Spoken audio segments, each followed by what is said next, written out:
ബിജേട്ടാ നമസ്കാരം. നമസ്കാരം. പ്രധാനമന്ത്രി നരേന്ദ്രമോദി കഴിഞ്ഞ ദിവസം ഘാനയിലേക്ക് പോയിരുന്നു. ഘാനയിലെ പരമോന്നത ബഹുമതിയായിട്ടുള്ള officer of the guard order of the star order of the star അദ്ദേഹത്തിന് ലഭിച്ചു. വളരെ എന്താ പറയാ, ഊഷ്മളമായിട്ടുള്ള ഒരു സ്വീകരണമായിരുന്നു പ്രധാനമന്ത്രിക്ക് അവിടെ ലഭിച്ചത്. പാർലമെന്റ് മുഴുവൻ പ്രധാനമന്ത്രിയെ വരവേറ്റു. പോരാത്തതിന് അവിടുത്തെ ഭരണാധികാരിയും പാർലമെന്റ് അംഗങ്ങളും ഇന്ത്യയുടെ അറ്റയറിലാണ് അവിടെ വന്നത് എന്നുള്ളത് വളരെ കൗതുകകരമായിട്ടുള്ള ഒരു കാര്യമായിരുന്നു. കാരണം ഇന്ത്യയുടെ ഡ്രസ്സൊക്കെ ധരിച്ചാണ് അവർ വന്നത്. അപ്പൊ മോദി ഇതൊക്കെ വളരെ കൗതുകത്തോടു കൂടി വീക്ഷിച്ചുകൊണ്ടിരിക്കുകയായിരുന്നു. ഘാനയിൽ നിന്ന് സ്വർണ്ണ ഇറക്കുമതിയാണ് നമ്മൾ നടത്താൻ പോകുന്നത് എന്നുള്ളതാണ് പ്രധാനപ്പെട്ട ഒരു കാര്യം. ഇതിനെയൊക്കെ കുറിച്ച് സംസാരിച്ചു. ഈ എല്ലാം സംസാരിക്കുന്നതിനിടയിൽ പ്രധാനമന്ത്രി നരേന്ദ്രമോദി ഘാന പാർലമെന്റിനെ അഭിസംബോധന ചെയ്യുകയുണ്ടായി.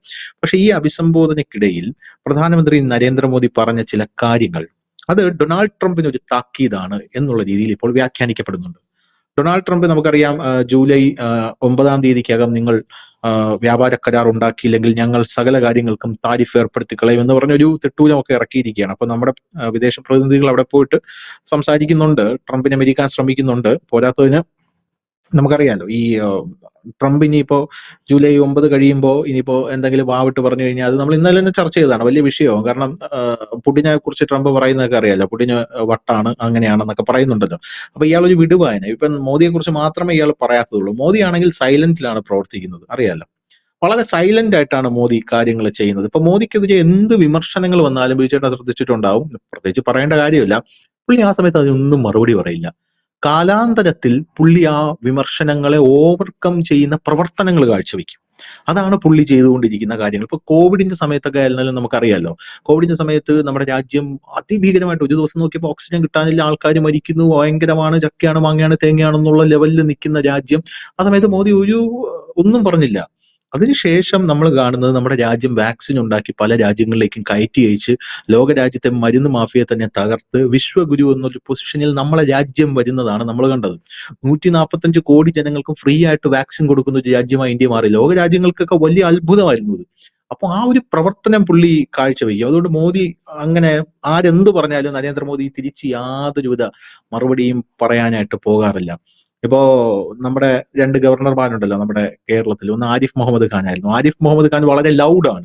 കാരണം പുള്ളി എന്താണ്, പല പാർട്ടികളിൽ പ്രവർത്തിച്ച് ഈ BJP-യിൽ വന്ന് ചേർന്ന് അവിടെ നിന്ന് ഗവർണറായ ഒരാളാണ്. പുള്ളി കാര്യങ്ങളെല്ലാം പുള്ളി എക്സ്പ്രസ് ചെയ്യും. ഇപ്പോ പുള്ളിയെ തടയാൻ വന്നു കഴിഞ്ഞാൽ പുള്ളി ഡോറും തുറന്ന് റോഡിന്റെ നടുക്കൊരു ചെയർ വിട്ടിരുന്നിട്ട് മോഹൻ കോൾ അമിത് ഷാ എന്നൊക്കെ പറഞ്ഞു കളയും. അങ്ങനത്തെ ഒരു ലൈനാണ്. അപ്പോൾ ഇപ്പൊ മാധ്യമങ്ങൾ പറയുന്നുണ്ട്, പ്രത്യേകിച്ച് കേരളത്തിലെ മാധ്യമങ്ങൾ പറയുന്നുണ്ട്, ആരിഫ് മുഹമ്മദ് ഖാൻ പാവമായിരുന്നു. ആർലേക്കർ ഒരു RSS കാരനാണ്. ആർലേക്കർ വാ തുറക്കില്ല. പക്ഷെ പ്രവർത്തനങ്ങൾ അങ്ങനെയാണ്, വാ തുറക്കില്ല. ആർലേക്കർ വരുന്നതും കാണാം, പോകുന്നതും കാണാം. തിരിച്ച് പിന്നെ മാധ്യമങ്ങളിൽ വാർത്ത VC-യെ സസ്പെൻഡ് ചെയ്തു. ഇതാണ് ഒരു RSS കാരൻ. കാരണം പ്രവർത്തനങ്ങളെല്ലാം വളരെ സൈലന്റ് ആയിരിക്കും എന്നുള്ളത് കൊണ്ടാണ്. അതുപോലെ നരേന്ദ്രമോദി പറഞ്ഞിരിക്കുന്നത് ഗ്ലോബൽ സൗത്തിനെ അവഗണിച്ചുകൊണ്ട് ഇനി ഒരു രാജ്യത്തിനും മുന്നോട്ട് പോകാൻ സാധിക്കില്ല എന്നുള്ളതാണ് വളരെ ശക്തമായിട്ട് പറഞ്ഞിരിക്കുന്നത്. അതായത് ഗ്ലോബൽ സൗത്ത് ആണ് ഇനി ലോകത്തിന്റെ പ്രതീക്ഷ. ലോകത്തിന്റെ എന്താ പറയുക, ലോകത്തിന്റെ ഏറ്റവും വലിയ ഒരു കച്ചിത്തുരുമ്പെന്ന് പറയുന്നത് ഗ്ലോബൽ സൗത്ത് ആണ്. കാരണം നമ്മൾ വലിയ മാർക്കറ്റാണ്, നമ്മൾ 145 കോടി ജനങ്ങളുണ്ട്. ഈ ജനങ്ങളെ എല്ലാം അവഗണിച്ചുകൊണ്ട് ഒരു രാജ്യത്തിന് എങ്ങനെ മുന്നോട്ട് പോകാൻ സാധിക്കുമെന്ന് മോദി പറയുന്ന കൂട്ടത്തിൽ അങ്ങനെ ആരും അവഗണിച്ചുകൊണ്ട് മുന്നോട്ട് പോകാൻ ശ്രമിക്കേണ്ട. നമ്മളൊരു ഡെവലപ്പിംഗ് കൺട്രി ആണെങ്കിൽ പോലും നമ്മുടെ അവഗണിച്ചുകൊണ്ട് ഒരു ഡെവലപ്ഡ് നേഷന് മുന്നോട്ട് പോകാൻ സാധിക്കില്ല എന്ന് മോദി പറഞ്ഞു.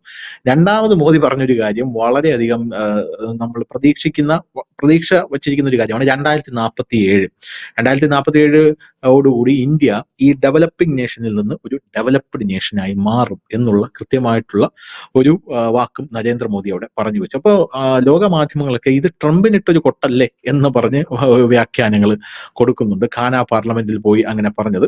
യഥാർത്ഥത്തിൽ മോദി പറഞ്ഞത് ട്രംപിനിട്ടൊരു കൊട്ടാണ്. ഇനി ഗ്ലോബൽ സൗത്ത് അതിനെ ഏഷ്യ അവഗണിച്ചുകൊണ്ട്, പ്രത്യേകിച്ച് ഇന്ത്യയെ അവഗണിച്ചുകൊണ്ട്, ചൈന പിന്നെ ലോകരാജ്യങ്ങൾ മുഴുവൻ അവഗണിക്കുകയാണ്. കാരണം ചൈന അതിനകത്ത് ഇവരെ കാര്യങ്ങളൊന്നും കേറ്റത്തുമില്ല, അതിനകത്ത് ഗൂഗിൾ പോലും ഇല്ല. അവരുടെ സാധനങ്ങൾ ബൈന്ദുമൊക്കെയാണ് അവർ ഉപയോഗിച്ചുകൊണ്ടിരിക്കുന്നത്. പക്ഷെ ഇന്ത്യയും കൂടെ അവഗണിച്ചു കഴിഞ്ഞാൽ, ലോകരാജ്യങ്ങൾ അവഗണിച്ചു കഴിഞ്ഞാൽ, ഈ ചൈനയിൽ നിന്ന് 130 കോടി, ഇന്ത്യയിൽ നിന്ന് 140 കോടി, 1/3 വലിയ മാർക്കറ്റ് തന്നെയാണ് ഇവർക്ക് നഷ്ടപ്പെടുന്നത്. അപ്പോ അത് വലിയൊരു പ്രശ്നമാവില്ലേ? മോദി ഒരു താക്കീത് പോലെ പറഞ്ഞതാണോ ഈ സാധനം? കേട്ടപ്പോൾ ഒരുപാട് സന്തോഷം തോന്നി. ഞാൻ നമ്മൾ തമ്മിൽ ചർച്ച എന്നൊക്കെ നടന്നിട്ടുണ്ടോ അന്നൊക്കെ ഞാൻ പറയുന്ന ഒരു കാര്യം തന്നെയാണ് ഇത് കാര്യം. കാരണം ഇനി ഏഷ്യ അവഗണിച്ച് പോകാൻ കഴിയില്ല, ഇന്ത്യ അവഗണിച്ച് പോകാൻ കഴിയില്ല. ഇന്നലത്തെ ചർച്ചയിലും പറഞ്ഞു, പിന്നെ ഞാൻ ചർച്ചയിലും പറഞ്ഞു. ഇതിപ്പം ഞാൻ പറയുന്ന കാര്യം മാത്രമല്ല, ഈ നമ്മുടെ രാജ്യത്തിന്റെ ഇപ്പോഴത്തെ പോക്കിനെ വിലയിരുത്തുന്ന ഏതൊരു വ്യക്തിയും പറയുന്ന ഒരു കാര്യം തന്നെയാണ്. അപ്പോ നമ്മുടെ പ്രധാനമന്ത്രി അത് ഓപ്പണായിട്ട് പറഞ്ഞിരിക്കുന്നു, ആർജവത്തോടെ അത് ലോകത്തിന് മുമ്പിൽ പറഞ്ഞിരിക്കുന്നു. നമ്മൾ പറയുന്നത് പോലെ അല്ലല്ലോ അത്. അപ്പൊ നമ്മൾ എല്ലാ ചർച്ചയിലും പ്രേക്ഷകർക്ക് പരിശോധിക്കാം, എല്ലാ ചർച്ചയിലും നമ്മൾ ഇത് തന്നെ, ഈ സെയിം ഡയലോഗുകൾ തന്നെ നമ്മൾ പറയുന്നത്. ഇതിന്റെ ഒരുപാട് അലയൊലികൾ ഉണ്ടാകും. ഇതിന്റെ ഇടയ്ക്ക് ഞാൻ ഒരു കാര്യം കൂടി പറയാൻ ആഗ്രഹിക്കുന്നു. കാരണം ഈ ധനുഷ് പറഞ്ഞല്ലോ, ഇദ്ദേഹം ഘാനയെ പോയപ്പോ അദ്ദേഹത്തിന് ഒരു പുരസ്കാരം കിട്ടി, അവിടുത്തെ പരമോന്നത. മുൻപ് നമ്മളൊരു വാർത്ത കൊടുത്തിരുന്നു, എനിക്ക് തോന്നുന്നു ധനുഷാണ് ആ വാർത്ത കൊടുത്തിരുന്നത്. അഞ്ച് രാജ്യങ്ങളിലോ 8 രാജ്യങ്ങളിലോ നരേന്ദ്രമോദി പോകുന്നു. അപ്പൊ അതിന് താഴെ ഒരു പ്രേക്ഷകൻ വന്നൊരു കമന്റ് ഇട്ടിരുന്നു. ഞാൻ ആ കമന്റ് ശരിക്കും ശ്രദ്ധിച്ചു. അദ്ദേഹം പറഞ്ഞത്, ഇവിടുത്തെ പരമോന്നത ബഹുമതികളുടെയൊക്കെ പേരെല്ലാരും ഒന്ന് പഠിച്ചു വെച്ചോളൂ എന്ന് പറഞ്ഞു. അതായത് ധനുഷ് പറഞ്ഞത് നരേന്ദ്രമോദി 8 രാജ്യങ്ങൾ സന്ദർശിക്കുന്നു എന്ന് പറഞ്ഞപ്പോൾ അതിന് താഴെ വന്നിട്ട് പ്രേക്ഷകരുടെ കമന്റ് ആണ്. വളരെ അർത്ഥവത്തായ ഒരു കമന്റ് ആയിട്ടാണ് എനിക്കത് തോന്നിയത്. ഇവിടുത്തെ പരമോന്നത ബഹുമതികളുടെ പേര് പഠിച്ചു വെച്ചോളൂ, വേണ്ടി വരുമെന്ന്. ഇപ്പൊ ഏതായാലും വേണ്ടി വന്നു, ഘാനയിൽ അത് ചെയ്തിരുന്നു. അപ്പോ ഇതേ രീതിയിലാണ് ഇപ്പൊ ഇന്ത്യയെ ലോകം നോക്കുന്ന ഒരു സ്ഥിതിയിലേക്കാണ്. അത് പറയുമ്പോൾ ഞാനത് വെറുതെ പറഞ്ഞു പോകുന്നില്ല, നമ്മൾ അങ്ങനെ വെറുതെ പ്രേക്ഷകരുടെ പറഞ്ഞു പോകുന്നതിന് തള്ളെന്നാണ് പറയുന്നത്. നമുക്ക് അതിന്റെ ആവശ്യമില്ല. കഴിഞ്ഞ ദിവസം ഒരു റിപ്പോർട്ട് പുറത്തു വന്നിരുന്നു. അതില് നമ്മുടെ മെയ്ഡ് ഇൻ ഇന്ത്യ മാതൃകയിൽ മെയ്ഡ് ഇൻ ചൈന എന്ന് പറഞ്ഞൊരു പദ്ധതി ചൈന വളരെ മുൻപേ കൊണ്ടുവന്നിരുന്നു. ഇപ്പോൾ അവര് ഇന്ത്യയുടെ ഈ മെയ്ഡ് ഇൻ ഇന്ത്യ പദ്ധതിയെ കുറിച്ച് മേക്കിംഗ് ചൈന പദ്ധതി കൊണ്ടുവന്നിരുന്നു. ഇന്ത്യയുടെ 2 പദ്ധതികളും അവർ നേരത്തെ കൊണ്ടുവന്നിരുന്നു, നമ്മളെക്കാളും 10 വർഷം മുൻപേ അവർ കൊണ്ടുവന്നിരുന്ന. ഇപ്പോൾ നമ്മളെ അവർ പഠിക്കുകയാണ്. കഴിഞ്ഞ 10 വർഷം കൊണ്ട് മേക്കിംഗ് ഇന്ത്യയും മെയ്ഡ് ഇൻ ഇന്ത്യയും എത്രത്തോളം നമുക്ക് വിജയിപ്പിക്കാനായി. ചൈനയ്ക്ക് ഇത്രയും വർഷം എടുത്തിട്ടും അവർ ഉദ്ദേശിച്ച ഒരു വളർച്ച അതിന് നേടാനായില്ല. എന്തുകൊണ്ടാണ് അത് സംഭവിക്കുന്നതെന്ന്, ആരാണ്? ചൈനയാണെന്ന് ആലോചിക്കണം. ചൈനയെ സംബന്ധിച്ച് പറഞ്ഞു കഴിഞ്ഞാൽ അവിടെ ഏറ്റവും കൂടുതൽ സ്കില്ലായിട്ടുള്ള, അതായത് ഇത്തരം പണികളൊക്കെ ചെയ്യാനായിട്ടുള്ള ജോലിക്കാർ അധികമുണ്ട് എന്നുള്ളതാണ് അവരെ സംബന്ധിച്ച് ഏറ്റവും വലിയൊരു അഡ്വാൻറ്റേജ് ആയിട്ടുള്ളത്. അപ്പൊ അവരിത് തുടങ്ങി വെച്ചിരുന്നൊരു പദ്ധതിയാണ്. അതും നമ്മൾ ഇപ്പോഴാണ് അറിയുന്നത്. അവർക്കിങ്ങനെ ഒരു പദ്ധതി ഉണ്ടായിരുന്നു. അതായത് കമ്പനികളെ ആകർഷിച്ച് അവിടെ കൊണ്ടുവരിക. ആദ്യം മേക്കിംഗ് ചൈന, അതായത് ചൈനയിൽ നിന്ന് ഉൽപ്പാദിപ്പിച്ചുകൊണ്ട് മേക്കിംഗ് ചൈന എന്ന് പറയുന്നു. പിന്നീട് അത് മെയ്ഡ് ഇൻ ചൈനയാക്കി മാറ്റുന്നു. ഈ സെയിം സാധനമല്ലേ നരേന്ദ്രമോദി 10 വർഷം മുമ്പ് ഇവിടെ വിഭാവനം ചെയ്തു. അപ്പൊ 10 വർഷം കൊണ്ട് ഇന്ത്യക്ക് ഉണ്ടായ ഭയങ്കരമായ വളർച്ച, അതവർ പഠിക്കാൻ തയ്യാറെടുക്കുന്നു, പഠിച്ചു തുടങ്ങുന്നു എന്നുള്ളതായിരുന്നു. എനിക്ക് തോന്നുന്നു എക്കണോമിക്സ് ടൈംസിലായിരുന്നു തോന്നുന്നു ആ വാർത്ത വന്നിരുന്നത്. അതൊരു വലിയ വാർത്ത തന്നെയാണ്. എനിക്കത് വായിച്ചപ്പോൾ ഭയങ്കര അത്ഭുതം തോന്നി. കാരണം ചൈനയെ പോലൊരു വലിയ അഡ്വാൻസ്ഡ് ആയിട്ട് നിൽക്കുന്ന രാജ്യം ഇന്ത്യയുടെ ആ ഒരു പദ്ധതി, അപ്പൊ ഇങ്ങനൊരു പദ്ധതി അവർക്കും ഉണ്ടായിരുന്നു എന്നുള്ളതാണ് കറക്റ്റായിട്ട്. അപ്പൊ ഇനി നമുക്ക് കാര്യത്തിലേക്ക് വന്നു കഴിഞ്ഞാല്, ഇപ്പോൾ ഈ എല്ലാവരും ചോദിക്കുന്ന ഒരു ചോദ്യമുണ്ട്. അതായത് ഈ ജൂലൈ 9 ആവുമ്പോഴേക്കും നമ്മളൊരു കരാർ ഒപ്പുവെക്കുന്നുണ്ടല്ലോ, ആ ഒപ്പുവെക്കുമ്പോൾ എന്തൊക്കെയാണ്, അമേരിക്കയ്ക്ക് അടിയറ വെക്കുമോ? അത് അവർ ചോദിക്കുന്നുണ്ട്. അവരെ നമുക്ക് കുറ്റപ്പെടുത്താൻ കഴിയില്ല. കാരണം നാളിതുവരെ നമ്മുടെ രാജ്യത്ത് സംഭവിച്ചിരിക്കുന്ന അങ്ങനെയാണ്. അമേരിക്ക ഇങ്ങോട്ടേക്ക് എന്ത് പറയുന്നു അതിനെ എതിർവായില്ലാതെ എല്ലാം അംഗീകരിക്കുന്ന ഒരു സർക്കാരായിരുന്നു ഇവിടെ ഉണ്ടായത്. പക്ഷെ ഇപ്പോഴും അങ്ങനെയല്ല. ട്രംപ് ശരിക്കും പറഞ്ഞാല് ധനുഷിന്റെ നിരീക്ഷണം ശരിയാണ്. ട്രംപ് എന്തെങ്കിലും കാര്യമായിട്ട് പറയാത്തൊരു വ്യക്തി നരേന്ദ്രമോദിയാണ്. കാരണം ഇവിടെ ഈ പറഞ്ഞാലൊന്നും ഏൽക്കില്ല എന്നുള്ളതാണ്. പ്രഷർ ചെലുത്തിയാൽ ഏൽക്കില്ല, മറ്റുള്ള കാര്യങ്ങൾ ഏൽക്കില്ല. അങ്ങനെ അതായത് കടുംപിടുത്തങ്ങൾ ഏൽക്കില്ല എന്ന് മാത്രമല്ല, ഇപ്പോൾ അദ്ദേഹം വളരെ ഓപ്പണായിട്ട് പറഞ്ഞിരിക്കുന്നത്, ഞങ്ങളില്ലാതെ ഇനി ലോകത്തിന് മുൻപോട്ട് പോകാൻ കഴിയില്ല എന്ന ആർജവത്തോടെയാണ് പറയുന്നത്. അതിന് ഒരുപാട് കാരണങ്ങളുണ്ട്. അപ്പോൾ ഏഷ്യ എന്ന് പറയുന്നത്, പ്രത്യേകിച്ച് കിഴക്കൻ ഏഷ്യയെ ചൈനയുണ്ട്, ഇന്ത്യയുണ്ട്, ശക്തരായ രാജ്യങ്ങൾ. ലോകത്തിന്റെ ഏറ്റവും വലിയ സമ്പദ് വ്യവസ്ഥയിലേക്ക് ചൈനയുടെ, ഇന്ത്യയുടെ ഇപ്പോ 4 നമുക്കൊരു 4 കൂട്ടാം. 19ഉം 4ഉം എത്രയായി? 23 ട്രില്യൺ ഇവിടത്തെ 2 രാജ്യങ്ങളുടെ മാത്രമായി. ബാക്കിയുള്ള രാജ്യങ്ങൾ കൂടി വന്നു കഴിഞ്ഞാൽ അമേരിക്കയെ മറികടക്കാനുള്ള ഒരു ഇതിലേക്കായി. പക്ഷെ ഇവിടെ ശ്രദ്ധിക്കേണ്ടതായ ഒരു കാര്യം, ചൈനയെക്കാളും കുറച്ചുകൂടി കപ്പാസിറ്റി എന്ന് പറഞ്ഞു കഴിഞ്ഞാൽ ഇപ്പൊ സാധനങ്ങളുടെ വിലയിലാണ് പറയുന്നത്. ചൈനയെ കൊണ്ട് 10 രൂപയ്ക്ക് വിൽക്കുന്ന സാധനം ഇന്ത്യയെ കൊണ്ടുവന്ന് 12 രൂപയ്ക്ക് വിറ്റാലും മേടിക്കാൻ ആളുള്ള ഒരു വിപണിയായി ഇന്ത്യ മാറുമ്പോഴാണ് ഇന്ത്യക്ക് ആർജവത്തോടെ പറയാനും കഴിയുന്നത്, ഇതൊന്നും പറ്റില്ല, ഇതൊക്കെ ഇവിടെ നടക്കും എന്ന് നമുക്ക് ആർജവത്തോടെ നമുക്ക് പറയാൻ കഴിയുന്നത് ഒരു പ്രധാനപ്പെട്ട കാര്യം. ഇപ്പോൾ ഈ രാജ്യങ്ങളിൽ പോയി ചൈന, നമ്മൾ കഴിഞ്ഞ ദിവസം ചർച്ച ചെയ്തതാണ്, ചൈന നമുക്ക് ഈ അപൂർവ ധാതുക്കളുടെ സപ്ലൈ നിർത്തിവെച്ച് നമ്മളത് ബാധിച്ചില്ല നമുക്ക് പറയാൻ കഴിയില്ല. ബജാജ് പോലുള്ള കമ്പനികൾ അവരുടെ TVS പോലുള്ള കമ്പനികൾ അവരുടെ വാഹന ഉൽപാദനം ഇപ്പോൾ കുറച്ചിട്ടുണ്ട്. അതാണ് ഇപ്പോഴത്തെ ഏറ്റവും പുതിയ വാർത്ത വന്നിരിക്കുന്നത്. പക്ഷെ അത് താൽക്കാലികമാണ് എന്ന് കൂടി പറയുന്നുണ്ട്. കാരണം നമ്മൾ ബ്രസീൽ, അർജന്റീന തുടങ്ങിയ ഓസ്ട്രേലിയ തുടങ്ങിയ രാജ്യങ്ങളിൽ നമ്മൾ അതിനുവേണ്ടി കരാർ ഒപ്പുവെച്ചിരിക്കുന്നു. കോഡ് സഖ്യത്തിന്റെ ഒരു മീറ്റിംഗിൽ S ജയശങ്കർ പങ്കെടുത്ത മീറ്റിംഗിൽ അവരുടെ പ്രധാന തീരുമാനം എന്തായിരുന്നു? ആ പ്രധാന തീരുമാനം തന്നെ ഈ ഇത് അപൂർവമായ ഈ മെറ്റൽസിന്റെ ഒരു കളക്ഷൻ നമ്മൾ ഉണ്ടാക്കിയെടുക്കണം, അത് അങ്ങോട്ടും ഇങ്ങോട്ടും ഷെയർ ചെയ്യണം എന്നുള്ളതാണ്. അപ്പം എവിടെ എന്തില്ല, ആരെങ്കിലും നമ്മളെ എന്തെങ്കിലും കാണിച്ച് വരട്ടിക്കഴിഞ്ഞാൽ എന്താണ് മറ്റിടങ്ങളിൽ നിന്ന് എത്തിക്കാൻ കപ്പാസിറ്റി ഉള്ള ഒരു പ്രധാനമന്ത്രി ഉള്ളപ്പോൾ സ്വാഭാവികമായി നമ്മൾ ഭയക്കേണ്ട കാര്യമില്ല. ഇവിടെ എന്താണ് ഈ ട്രംപിന്റെ താരിഫിനെ കുറിച്ച് വലിയ ചർച്ചകളൊന്നും ഇവിടുത്തെ വലിയ വലിയ ചാനലുകൾ നടത്താഞ്ഞത്? കാരണം അവർക്കറിയാതെ നടക്കില്ല എന്നുള്ളത്. മുൻപായിരുന്നെങ്കിലോ ഇതാ ട്രംപിന് മുൻപിൽ മുട്ടിലഴയുന്ന മോദി, കരയുന്ന മോദി എന്നൊക്കെ പറയുമായിരുന്നില്ലേ? എന്തുകൊണ്ട് അവരൊരു ചർച്ച നടത്തുന്നില്ല? ചർച്ച നടത്താൻ അവർക്കില്ല. കാരണം ചർച്ച നടത്തുമ്പോൾ മോദിക്കാണ് പോസിറ്റീവ്, നെഗറ്റീവായിട്ടേ ഉള്ളൂ ട്രംപിന്. ഇവിടെ എന്തായിരുന്നു ഈ ലോകകരാർ ലോകകരാറല്ല, ഈ അമേരിക്കയുമായിട്ടുള്ള ഈ വ്യാപാര കരാറിന്റെ കരടാണ് ഒപ്പിടുന്നത്. ഒറിജിനൽ കരാറ് ട്രംപ് ഇന്ത്യയിൽ വന്നതിന് ശേഷം ഇടുമെന്നാണ് പറയുന്നത്. അത് എത്രത്തോളം ഇത് മുമ്പോട്ട് പോകുമെന്നുള്ളത് കണ്ടറിയണം. കരാറിൽ തന്നെ എന്താണ് പറയുന്നത്? ട്രംപ് മുൻപോട്ട് വെച്ച പ്രധാന ആവശ്യങ്ങളൊന്നും നടത്തില്ല. പ്രത്യേകിച്ച് സോയാബീനില്, ചോളത്തില്, ഇതിന്റെ ഒന്നും ഞങ്ങൾ ഇത് ചെയ്യില്ല എന്നവർ പറഞ്ഞു കഴിഞ്ഞു. ഇന്ത്യ അത് പറഞ്ഞു കഴിഞ്ഞതോടെ ഇതിന് ആ ഒരു കാര്യങ്ങളില്ല. പിന്നെ അപ്രധാനമായിട്ടുള്ള, അതായത് നമ്മുടെ രാജ്യത്ത് വലിയ ഉൽപാദനമില്ലാത്ത ചില വിളകളും നമ്മുടെ രാജ്യത്ത് വിളകൾക്ക് വേണ്ടിയിട്ടുള്ള മരുന്നുകൾ, ഈ എന്താണ് പറയുന്നത്, ഈ നമ്മുടെ ഫാക്ടംബോസ്, യൂറിയ പോലത്തെ കാർഷിക മരുന്നുകൾ ഉണ്ടല്ലോ, ജൈവവളങ്ങൾ, ആ വളങ്ങൾ അത് അവർ കൃത്രിമമായിട്ടുണ്ടാക്കുന്ന വളങ്ങൾ, അതിൽ ചില വളങ്ങൾ അനുവദിക്കാൻ നമ്മൾ തീരുമാനമായി. അപ്പോൾ ഈ ഇറക്കുമതി ചെയ്യുന്നതിനകത്ത് തന്നെ നമ്മുടെ രാജ്യത്ത് അങ്ങനെ വലിയ ഉൽപാദനം ഇല്ലാത്തതിന്റെയാണ് ജനിതക മാറ്റം വരുത്തിയ ഉൽപ്പന്നം ഇറക്കാൻ തയ്യാറായത്. അവിടെയും എടുത്തു പറഞ്ഞൊരു കാര്യമുണ്ട്, പാലിലോ പാലുൽപ്പന്നത്തിലോ കൈവെക്കില്ല, പകരം കാലിത്തീറ്റ വേണമെങ്കിൽ കുറച്ചിറക്കിക്കോ എന്നാണ് പറഞ്ഞത്. കാലിത്തീറ്റ പറഞ്ഞിട്ടുണ്ട്, കാലിത്തീറ്റയിൽ കുറച്ച് ഇളവ് കൊടുക്കാം എന്ന് പറഞ്ഞിരുന്നു. ഇതാണ് നമ്മൾ പറഞ്ഞത്. പാലുൽപ്പന്നങ്ങളോ ഇപ്പൊ ഞങ്ങൾ തുറന്നു കൊടുത്തിട്ടുണ്ട്. കാരണം അങ്ങനെ തുറന്നു കൊടുക്കാതിരിക്കാൻ പറ്റത്തില്ല. ലോകത്തെ എല്ലാ രാജ്യങ്ങൾക്കും നമ്മൾ ലേശം തുറന്നു കൊടുത്തിട്ടുണ്ട്. ആ തുറന്നു കൊടുത്തത് തന്നെ അപ്പുറത്തേക്ക് ഞങ്ങൾക്ക് തുറന്നു കൊടുക്കാൻ ആഗ്രഹിക്കുന്നില്ല. കാലിത്തീറ്റയിൽ ഒരു ചെറിയ ഭാഗം നിങ്ങൾക്ക് വേണമെങ്കിൽ ഇറക്കുമതി ചെയ്യാം എന്നാണ് നമ്മൾ മുമ്പോട്ട് വെച്ചിരിക്കുന്നത്. ആ ഡിമാൻഡിന്റെ പുറത്താണ് ഇപ്പോഴത്തെ ഈ കരാറ് ഒപ്പിടുന്നത്. ഇതിനകത്ത് അമേരിക്ക മുൻപോട്ട് വെച്ച ഒരു കാര്യമില്ല. പിന്നെ നമ്മൾ പറഞ്ഞത് വിസ്കിയുടെ കാര്യമാണ്, അമേരിക്കൻ മദ്യം. ഈ മദ്യത്തിന് ശരിക്കും പറഞ്ഞാൽ 150% താരിഫാണ് നമ്മൾ ഈടാക്കിക്കൊണ്ടിരുന്നത് നമ്മുടെ രാജ്യം. അത് ട്രംപ് ആ പ്രശ്നം ഉണ്ടാക്കിയ സമയമുണ്ടല്ലോ, നമുക്കൊരു ഇളവ് തന്നായിരുന്നല്ലോ ഈ ജൂലൈ 9 വരെ. നമുക്ക് ഇപ്പൊ ഉടനെ കൂട്ടില്ല എന്നുള്ളത്. നമുക്ക് 36% ടാക്സ് ആണ് പുള്ളി റെഡിയാക്കി വെച്ചിരിക്കുന്നത് ഇപ്പം. അപ്പോ 10% സ്ഥിരം ടാക്സും 26% അഡീഷണലും. അപ്പൊ 26 10 36 ആയില്ലേ? 36 നമുക്ക് വെച്ചിരിക്കുന്നത്. ഇതും പിന്നെ പുള്ളി ഇടയ്ക്കിടയ്ക്ക് കൂട്ടുമെന്നൊക്കെയാണ് പുള്ളി പറയുന്നത്. പക്ഷെ ഏതായാലും വിസ്കി നമ്മൾ പറഞ്ഞു, ഒരു കാര്യം ചെയ്യൂ, നിങ്ങൾ വിസ്കിയുടെ ഇറക്കുമതിയിൽ ഞങ്ങൾ മാക്സിമം ടാക്സ് നിങ്ങൾക്ക് കുറച്ചു തരാം. കാരണം നിലവിൽ 150 അതിപ്പം 100-75 ആക്കുകയാണെങ്കിൽ ഇല്ലെങ്കിൽ അതിനേക്കാൾ അല്പം ലഭിക്കാൻ പോകുന്നു. രണ്ടാമത് പറഞ്ഞൊരു കാര്യം, അതൊരു ഇരുതല മൂർച്ചയുള്ളൊരു വാളാണ്.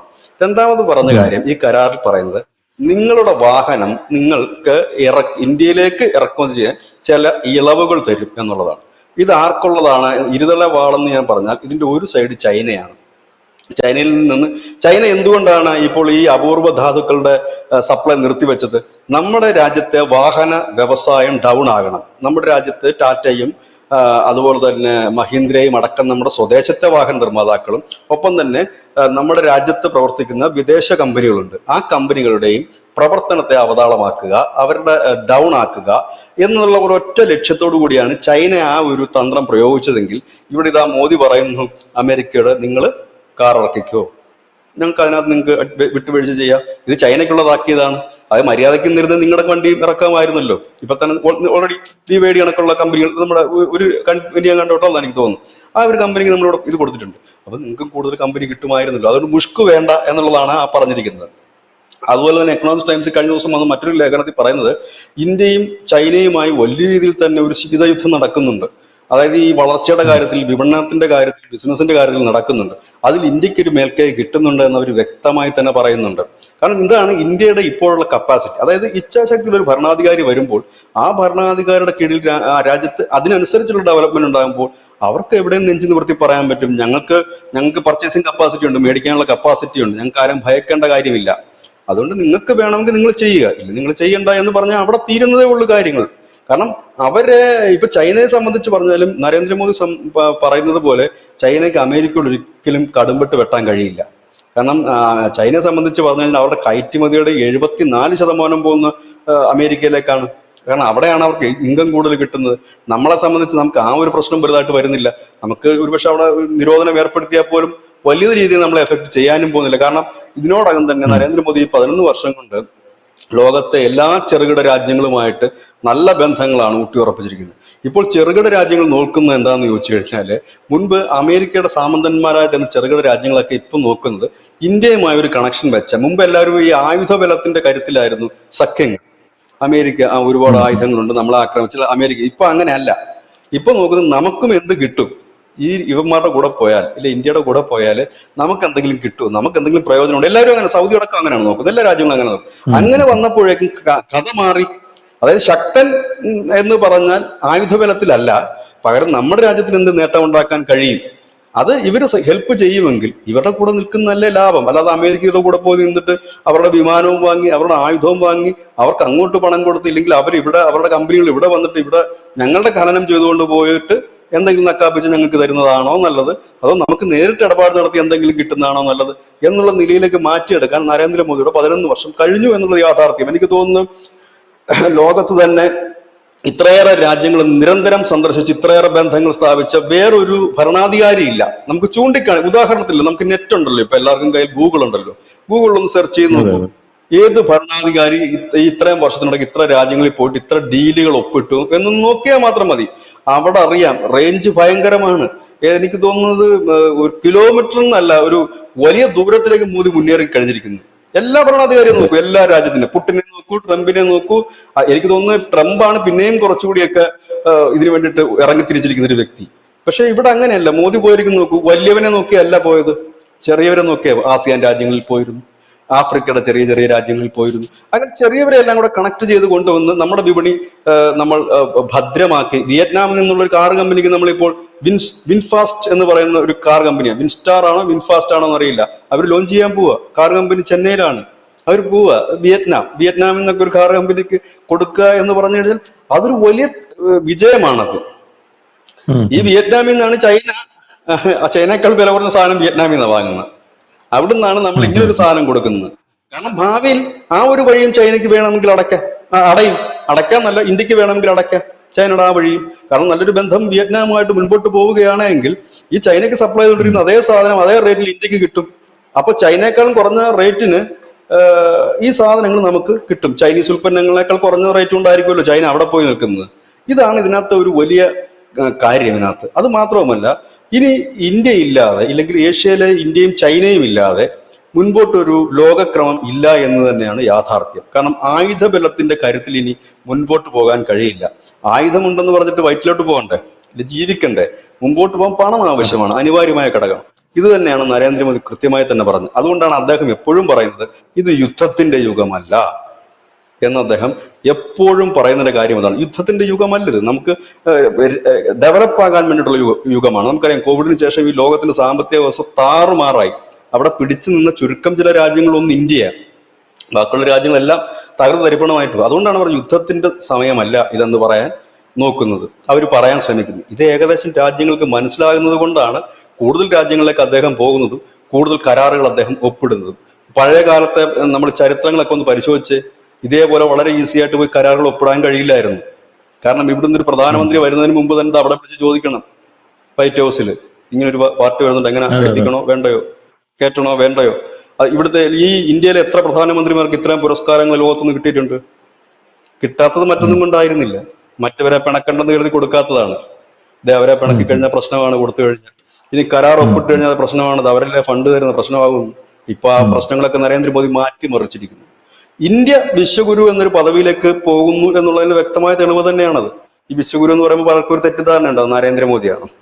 ഒരു അദ്ദേഹത്തിനെ അല്ല നമ്മൾ പറയുന്നത്, നമ്മുടെ രാജ്യത്തെയാണ് പറയുന്നത്, നമ്മുടെ രാഷ്ട്രത്തെയാണ് നമ്മൾ വിശ്വഗുരുവായിട്ട് കാണുന്നത്. ലോകത്തിന് വഴികാട്ടും. ഗുരു എന്ന് പറഞ്ഞാൽ വഴി കാട്ടുന്നവൻ എന്നാണ്, വെളിച്ചം പകരുന്നവനാണ്. അപ്പോൾ ആ ഒരു രീതിയിലേക്ക് നമ്മുടെ രാജ്യം മാറുന്നു എന്നുള്ളതിന്റെ ഏറ്റവും വ്യക്തമായ തെളിവ് പരസ്യമായിട്ട് നമ്മുടെ പ്രധാനമന്ത്രി ലോകത്തെ അറിയിച്ചിരിക്കുന്നു. ഞങ്ങളില്ലാതെ ആർക്കും മുൻപോട്ട് പോകാൻ കഴിയില്ല. അത് തന്നെയാണ് അതിൽ നിന്ന് നമുക്ക് മനസ്സിലാക്കാൻ പറ്റുന്നത്.